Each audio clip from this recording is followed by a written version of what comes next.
1 to 2 cloves of garlic.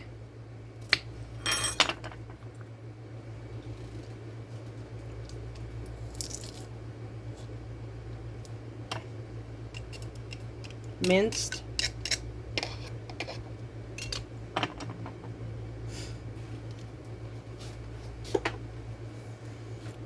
A half a teaspoon of sweet paprika, and I'm using the Spanish sweet paprika.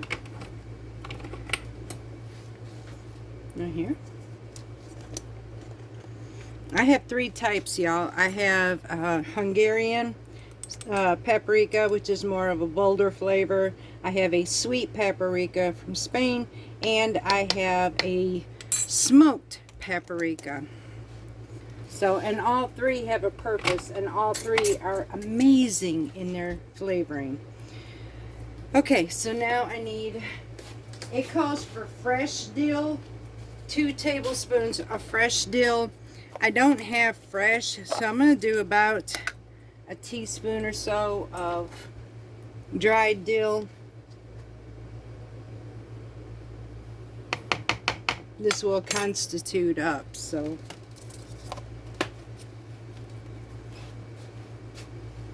And now we need some salt and pepper to taste, and then we're going to put this salad together. Now it does say to serve warm, or to serve at room temperature actually. And our fish is done, and so is our couscous. So we're about to have supper, and then I'm gonna put it together on the plate and show y'all what supper looks like. So now I'm gonna mix this all together.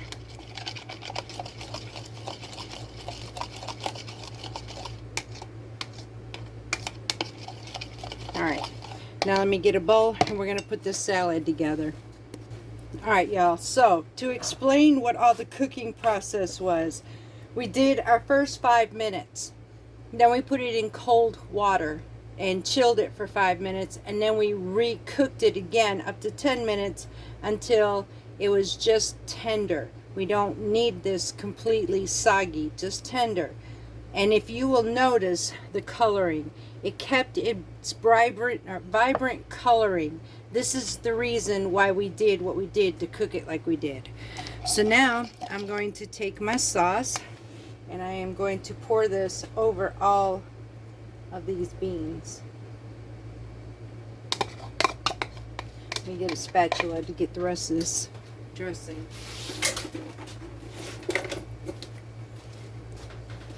There we go. Now we got this.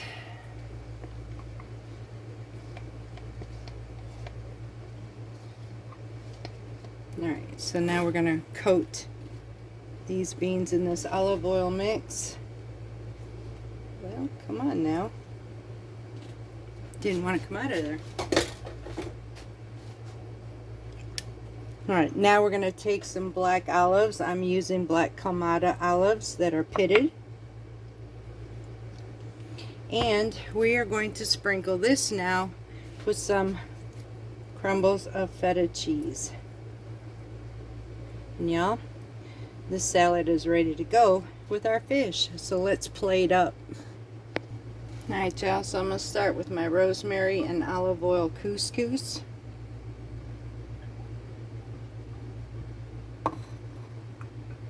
It's about a half a cup right there. And I am actually going to top this with just a little bit more olive oil on here. I just can't get enough olive oil, honestly. Alright, now we're going to go for the green beans here.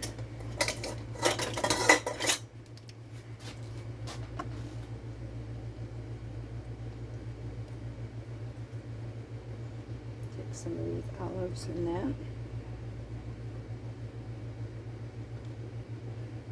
This looks absolutely amazing, y'all. And now I am going to take some of my cod, and we're going to plate this up.